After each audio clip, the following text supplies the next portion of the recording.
It was the loudest thing I've ever heard, and it shook our building. Like, it sounded like an earthquake. A crane crashing to the ground in the heart of downtown Kelowna shortly after 11 a.m. on Monday. It sounded like a car had hit the building.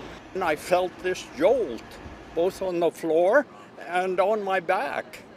The crane collapsing at the site of Mission Group's Brooklyn at Bernard Block, a 25-story concrete tower still under construction at St. Paul Street and Bernard Avenue. I saw kind of a mini dust storm, and it took me maybe 10 seconds or so to realize that the boom on the crane had fallen down. The horizontal boom, which is like several hundred feet long, is lying at the end of the alley. Part of it struck the south end of our building. 12 ambulances rushed to the scene, taking at least 3 people to hospital. He suddenly spotted a person that was on the scaffolding for the crane. He was climbing down, I believe down. Anyways, he got to the crossbeam and he just sat and he shimmied.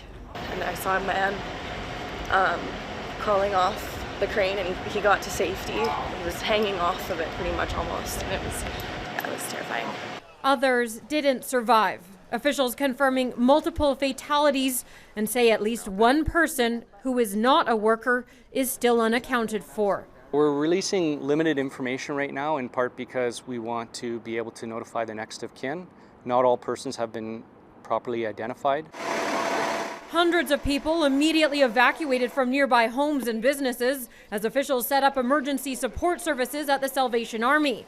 Many still not allowed back home. The area remains unstable and unsafe. If that structure were to fall, is about 250 feet, and so they want to obviously make sure that anywhere within that 250 feet, should it fall, it not actually injure anybody else.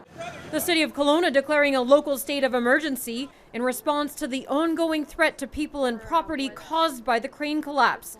And officials are asking people to stay away from the area as they investigate. Jules Knox, Global News, Kelowna.